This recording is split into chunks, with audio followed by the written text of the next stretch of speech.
La petite Erza, à 9 ans à peine, chante comme une adulte et maîtrise un effet vocal, le glissando, comme les grands professionnels. Le Canadien Martin Dubé imite à la perfection plus de 100 voix différentes. Comment, l'un comme l'autre, peuvent-ils ainsi transformer leur voix à volonté? Est-ce une question de cordes vocales ou d'oreilles musicales supérieures à la nôtre? Sont-ils nés avec un don ou est-ce le résultat de l'entraînement? Y a-t-il des voix inimitables? N'importe qui, par exemple, peut-il devenir imitateur? Pour le savoir, je me suis prêté à une expérience étonnante. Reportage de Marie Perrin. Dites-moi d'où il vient, enfin je serai où je vais. Maman dit que lorsqu'on cherche bien... Erza a à peine 9 ans et une voix à couper le souffle. Je chante tout le temps, je m'arrête jamais. Oreille, timbre, comment une petite fille peut-elle avoir autant de puissance dans la voix? Autre capacité vocale étonnante, celle des imitateurs. Martin Dubé est canadien, ses dons d'imitation lui permettent de reproduire plus d'une centaine de voix différentes. Quel est son secret? Tout le monde peut-il y arriver? Pour le savoir, Martin et Mac Lesguy ont relevé un défi, tenter d'imiter la célèbre Christina Cordula. Bonjour ma chérie. Ma chérie, ma chérie, ma chérie, bonjour. Nous sommes à Sarralbe, un petit village à quelques kilomètres de la frontière allemande. C'est ici que vit Erza, 9 ans, une enfant à la voix pas tout à fait comme les autres. Serons-nous détestables? Serons-nous admirables? Des géniteurs ou des génies? Dites-nous qui donne les sauces aux irresponsables. Aujourd'hui et comme tous les mercredis après-midi, Erza prend son cours de chant avec son professeur de musique, Pascal Weber. J'ai remarqué tout de suite qu'elle avait une capacité de mémorisation assez importante, mais aussi une capacité de pouvoir reproduire ce qu'elle entend naturellement. Pour mieux comprendre la particularité de la voix d'Erza, nous avons montré ces images à Raphaël Sikorski, coach vocal. La voix est très jolie, elle a un très joli timbre, vraiment intéressant. Elle a une très bonne oreille, elle entend parfaitement et elle est capable de reproduire ce qu'elle entend. Elle n'a pas d'hésitation sur la hauteur des sons.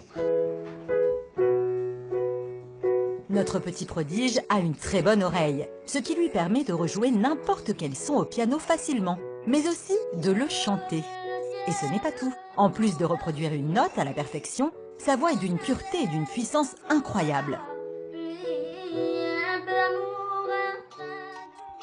Pour en percer les secrets, nous décidons de nous rendre chez un phoniatre, un spécialiste de la voix, qui va analyser les cordes vocales d'Erza. Erza a de très belles cordes vocales qui sont assez épaisses quand même, ce qui explique qu'elle a une voix relativement grave, mais elles sont très régulières, il n'y a pas de signe de forçage et l'accollement est parfait. Lorsque l'on chante, nos cordes vocales vibrent et s'accolent pour produire un son. Un bon accollement des cordes vocales, c'est le secret d'une jolie voix. Explication.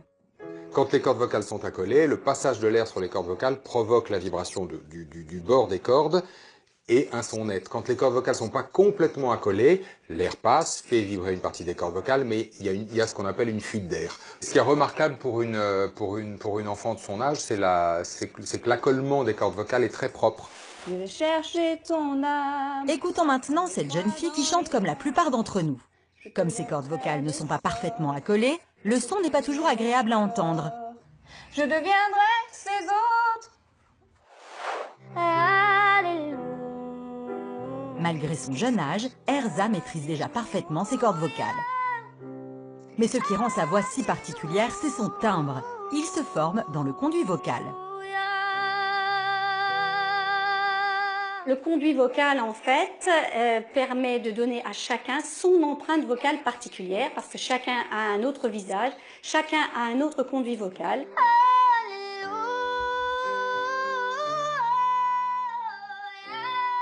Et ça donne donc une empreinte vocale qui est identique carrément à des empreintes génétiques. Le conduit vocal va de nos cordes vocales jusqu'à notre nez et notre bouche. C'est lui qui détermine notre timbre et qui fait que chaque voix est unique.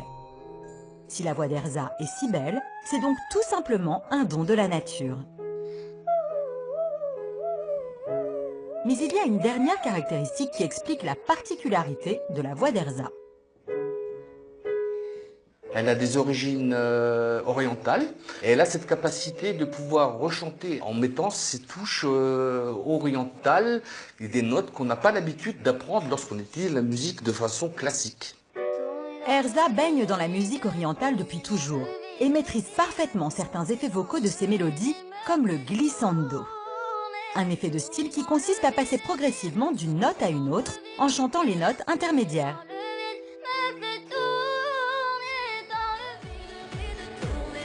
Une technique qu'Erza maîtrise déjà comme sa chanteuse préférée, Indila.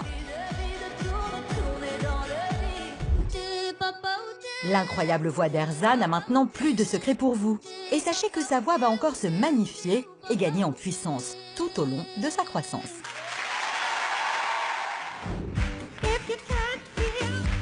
Découvrons maintenant une autre voix exceptionnelle, celle de Martin Dubé. Cet imitateur canadien peut reproduire plus de 100 voix différentes, aussi bien des hommes que des femmes. Comment cela est-il possible? Quels sont les secrets d'un imitateur? Une des caractéristiques principales des imitateurs, c'est leur capacité à décrypter, quand ils écoutent, les caractéristiques de langage ou les caractéristiques de chant et de hauteur des personnes qu'ils entendent. C'est-à-dire que s'il entend que la voix est un petit peu placée dans le nez, pour l'imiter, il va placer un petit peu sa voix dans le nez. S'il entend qu'il y a un peu d'air sur la voix, il va mettre un peu d'air sur la voix. Pour savoir comment les imitateurs utilisent leur outil vocal, Mac Lesguy a décidé de se mesurer à Martin Dubé. Il a rendez-vous avec Axel Rebel, chercheur à l'IRCAM. Ensemble, ils vont réaliser une expérience. Nous avons demandé à Mac et Martin d'imiter une voix reconnaissable entre mille, Par photo. celle de notre célèbre spécialiste de la mode, Cristina Cordula. C'est pas style. Qui des deux arrivera le mieux à imiter la star d'origine brésilienne? Bonjour ma chérie. Ma chérie, ma chérie, ma chérie, bonjour. Ma chérie, ma chérie, ma chérie, bonjour. Ma chérie, ma chérie, ma chérie, bonjour. Ah, j'essaie de monter d'un ton. Ma chérie, ma chérie, ma chérie, bonjour. Nos deux concurrents se sont enregistrés. Voyons maintenant ce que l'analyse de leur voix va révéler. Notre spécialiste a tout d'abord analysé la hauteur, c'est-à-dire la fréquence de la voix que l'on mesure en Hertz. Ici, on a analysé donc l'auteur de ta voix en rouge, de la voix de Christina en vert. D'accord. Et de la voix de Martin en bleu. On voit qu'il suit à peu près la même courbe, donc ils sont à peu près à la même hauteur. Tandis que moi, je suis monté dans les aigus pour essayer d'imiter Christina, c'est ça? Oui, tu as un peu exagéré. Ma chérie, ma chérie, ma chérie. Pourtant, comme Mac Lesguy, Martin Dubé n'a pas eu le temps de travailler la voix de Christina. Mais lui a su placer son ton à la même hauteur, car il est beaucoup plus entraîné. Mais ça va être dur. Est-ce que pour bien imiter une personne, il suffit de placer sa voix à la bonne hauteur ou est-ce qu'il y a d'autres paramètres qui vont rentrer en ligne de compte? Il y a encore d'autres changements qu'il peut faire, donc positionner la langue et ouvrir la bouche un peu plus ou un peu moins pour essayer de positionner mieux les résonances. Tu verras, ça sera le havre de vêtements. Deuxième information, les imitateurs jouent avec leur conduit vocal et le modifient pour faire résonner leur voix différemment, afin de se rapprocher au plus près de la voix imitée. Est-ce qu'à votre avis, il y a des voix qui sont vraiment inimitables? Plus le conduit vocal est plus grand, plus les résonances sont bas et on ne peut pas changer la taille de son conduit vocal. En clair, plus le conduit vocal est grand, plus la voix est grave.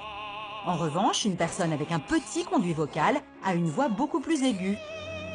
C'est pour cela qu'un homme peut facilement imiter une femme, alors que le contraire est beaucoup plus difficile.